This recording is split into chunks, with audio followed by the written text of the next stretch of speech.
Some women move through the world without a single plea for attention, and yet they are remembered in the quiet hours of the night.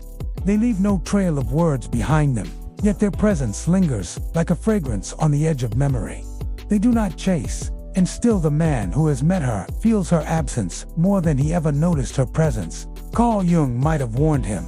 The attraction is not to her alone, but to what she awakens in him, the forgotten chambers of his own soul. She is the embodiment of the anima, the unspoken feminine image living in the depths of his psyche. She is not the loud storm, but the still lake beneath the moonlight. Reflecting without grasping, holding without clinging, her silence is not emptiness, but sovereignty, the kind that cannot be purchased, persuaded, or pulled apart. She walks as though the ground bends to her pace, as if the air itself shifts to hold her shape. This is not performance. This is not strategy. This is a woman who belongs to herself. He first notices her in a crowded room, where most men would see only beauty or opportunity. His gaze meets hers, and something in the steadiness of her look anchors him. He feels the familiar flush of arousal, yes, but also a disconcerting pull toward understanding. For a moment, he sees not just her, but something reflected back at him from her gaze. An emotion he cannot name, but that stirs in his chest like a long dormant ember. The first turning point, curiosity. It begins subtly. He notices the way she looks at the world, steady, unhurried, as if nothing could claim her without her consent. Her attention feels rare, not because she withholds it out of cruelty, but because she knows its worth. In her gaze, there is no need to capture, no need to compete, and yet, in that calm, his mind begins to stir. He cannot name it, but something in her composure unsettles him, because it mirrors the restlessness he carries inside. Soon, curiosity deepens into longing. Her quiet becomes a mirror, forcing him to see what he has avoided. The emptiness behind his noise, the fractures in his armor.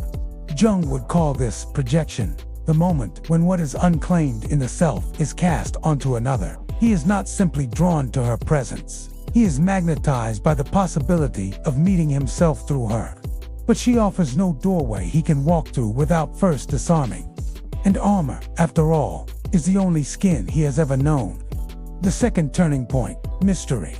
She does not rush to fill silence. Where others bend themselves to soothe discomfort, she lets the pause breathe, lets the stillness stretch until it swallows his certainty whole.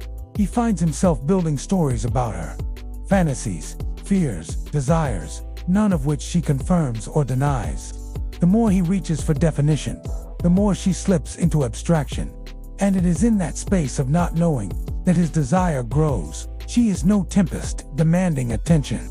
She is the mountain that stands unmoved while storms come and go against her unshaken form. Her power is not in pursuit, but in presence. To be close to her would require him to step out from behind his defenses, to strip away the roles he plays for the world. This is the silent challenge she offers without words. Meet me without your mask. And so desire becomes obsession. He replays the memory of her hand resting still, the way her voice did not rush, the way her eyes seemed to see beyond him without piercing him. He is haunted not by what she gave him, but by what she refused to give away too soon. He does not understand that the pull he feels is not toward her approval, but toward the dormant part of himself she awakens simply by being. The third turning point, empowerment. She understands what he does not. That obsession is not love, but hunger. Hunger will consume whatever feeds it, but it will never be satisfied until the emptiness within is faced. She will not be his answer, his completion, his proof of worth. Her silence is not a trap, it is a boundary. And boundaries are not walls, they are the edges of self-respect. When the weight of his longing becomes too heavy to carry, she will step away, not in anger, not in triumph, but with the grace of one who knows she was never his to keep. Her leaving will not be loud. There will be no slammed doors, no bitter farewells, just the quiet certainty of a woman who refuses to be consumed. And when she is gone, her absence will echo in him more than her presence ever could. Because the woman who walks away in silence isn't weak. She simply sees more.